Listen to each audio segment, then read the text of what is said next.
Selamat pagi Bapak Ibu Saudara sekalian. Kita kembali lagi dalam renungan pagi di pagi hari ini.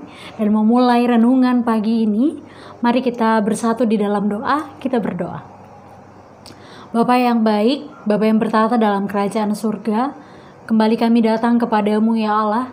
Kami mengucap syukur, berterima kasih atas segala kebaikan dan kemurahan Tuhan dalam kehidupan kami. Pada saat ini kami hendak membaca, merenungkan akan kebenaran firman-Mu untuk mengawali hari ini.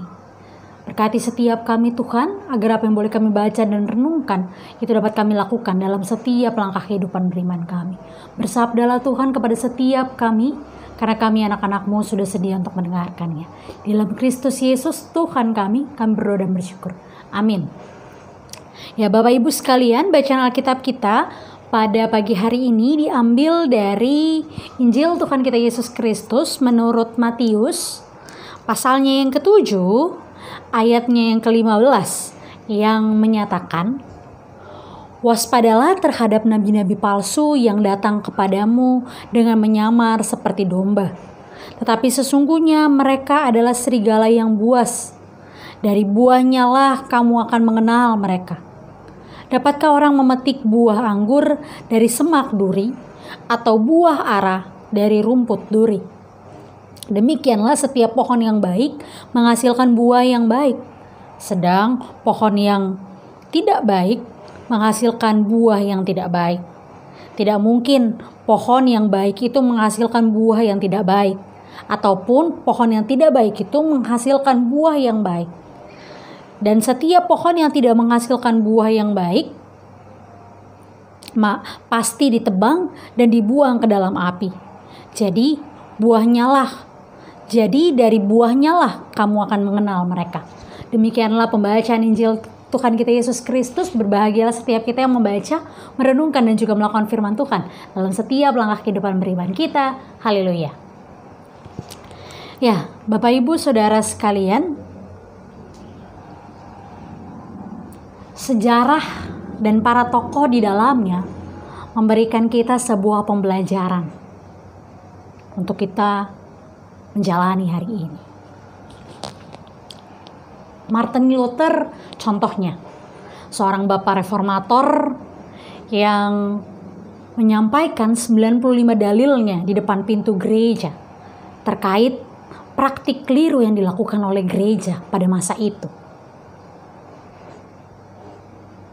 Martin Luther dengan berani menyampaikan apa yang menjadi gagasannya dan penolakannya pada praktik gereja saat itu.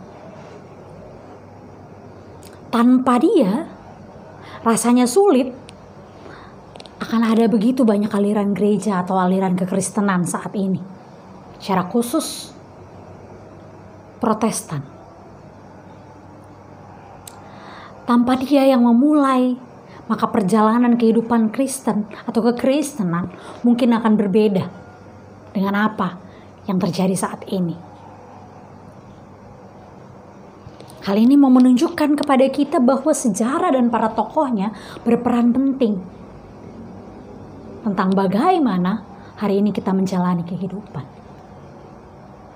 Dan saat ini saya dapat berdiri di hadapan Bapak Ibu Saudara sekalian secara virtual, juga bukan tanpa peristiwa bersejarah yang senantiasa akan saya ingat dan mungkin juga masih membekas dalam diri setiap kita, jemaat Tuhan di GPIB Bukit Harapan Surabaya. Tepat 1 minggu yang lalu, telepon dari mentor saya menyapa saya, dan suaranya masih bisa saya dengar. Ia meminta saya untuk mengatur peribadahan dan menggantikannya sementara mengisi renungan di pagi hari seperti yang biasa dia lakukan. Namun saat ini suara kehadirannya tinggal sebuah sejarah penting yang terus membekas dalam diri saya dan juga Bapak Ibu Saudara sekalian. Kalau saya mendengar beberapa pengalaman dari jemaat saat ibadah penghiburan, ada begitu banyak orang yang kehilangan. Tapi ada begitu banyak juga orang yang merasakan bahwa kehidupannya berubah. Semenjak almarhum mentor saya menyampaikan renungan di pagi hari. Dari dua tokoh ini, kita mengenang sosok Martin Luther yang adalah bapak gereja. Kita juga mengenang sosok Pendeta Salmon Raesledelabi yang telah mengukirkan sejarah penting bagi kehidupan kita sekalian. Segala nasihat, teladan baik, dan juga karya layannya telah menjadi bagian dari sejarah. Sejarah yang memberikan setiap kita sebuah pelajaran untuk menjalankan kehidupan ke depan menjadi pribadi yang lebih baik lagi. Serta tidak hanya memberikan teladan baik, tapi dia juga menitipkan tugas tanggung jawab, panggilan dan pengutusan gereja kepada saya dan Bapak Ibu Saudara sekalian untuk melanjutkan buah baik yang telah beliau lakukan selama ini. Teladan baik dan buah baik inilah yang kemudian hendak diajarkan juga melalui kebenaran firman Tuhan pada pagi hari ini. Dari Injil Tuhan kita Yesus Kristus menurut Matius, maka penulis mencatat tentang bagaimana Tuhan Yesus mengajarkan setiap kita. Kita diingatkan untuk menjadi pohon yang baik, agar buah yang kita hasilkan adalah buah yang terbaik. Hal ini mau mengartikan bahwa setiap kita yang telah diberikan kemampuan, kita secara mental, secara fisik, secara rohani telah dewasa, kita telah mampu membedakan mana yang harus kita teladani dan mana yang menyesatkan. Setiap kita juga diberikan hikmat untuk mampu membedakan mana yang baik dan mana yang buruk. Pertanyaannya, apakah kita mau benar-benar menggunakan hikmat tersebut untuk menjalankan kehidupan ini? Ataukah kita hanya mau hidup sesuai dengan kehendak hati kita saja? Tidak mau berbuah bagi orang-orang di sekitar kita. Namun perlu kita ingat, teguran keras dari apa yang menjadi pembacaan kita di pagi hari ini di ayat yang ke-19. Dan setiap pohon yang tidak menghasilkan buah yang baik pasti ditebang dan dibuang ke dalam api. Setiap kita diingatkan bahwa ketika pohon yang tidak menghasilkan buah yang baik, maka pohon itu pasti akan ditebang dan dibuang ke dalam api. Artinya, pohon yang tidak memiliki lagi manfaat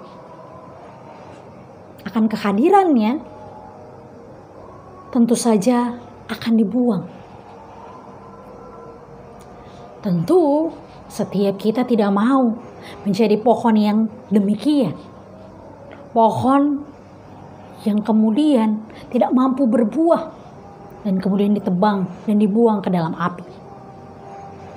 Untuk itu, saya dan Bapak Ibu Saudara sekalian belajar dari begitu banyak teladan baik yang boleh kita saksikan dalam perjalanan kehidupan kita sampai di hari ini. Itu bukan sebuah kebetulan belaka. Itu bukan sebuah hal yang begitu saja terjadi dalam kehidupan kita. Tapi setiap sejarah penting dalam kehidupan kita mau mengajarkan setiap kita untuk mampu berbuah, menghasilkan kehidupan yang lebih baik bagi orang-orang di sekitar kita. Sebuah lagu kontemporer yang mungkin sampai saat ini masih begitu sering dinyanyikan. Hidup ini adalah kesempatan. Hidup ini adalah kesempatan. Hidup ini untuk melayani Tuhan. Jangan sia-siakan waktu yang Tuhan beri. Hidup ini harus jadi berkat. Sedikit penggalan-penggalan lirik yang saya hafal tadi mau mengingatkan saya dan Bapak Ibu sekalian bahwa hidup ini adalah kesempatan dari Tuhan untuk berbuah baik, untuk jadi berkat bagi orang-orang di sekitar kita. Oleh sebab itu, mari jemaat sekalian mulai hari ini dengan kesadaran penuh bahwa kehadiran kita adalah untuk menjadi pohon yang senantiasa menghasilkan buah yang baik. Hal ini dapat kita wujudkan lewat perkataan, perbuatan yang senantiasa membangun, menguatkan orang-orang di sekitar kita. Agar kemudian kehidupan kita berdampak bagi orang-orang di sekitar kita, bagi sesama kita. Selamat menjadi berkat bagi orang-orang di sekitar kita, memberikan inspirasi dan semangat dalam menjalani kehidupan ke depan. Tuhan Yesus kiranya memberkati kita semua. Amin. Mari kita bersatu dalam doa, kita berdoa. Bapa yang baik, Bapa yang bertata dalam kerajaan surga, kembali kami datang kepadamu. Kami mengucap syukur berterima kasih Tuhan atas segala kebaikan dan kemurahan Tuhan dalam kehidupan kami.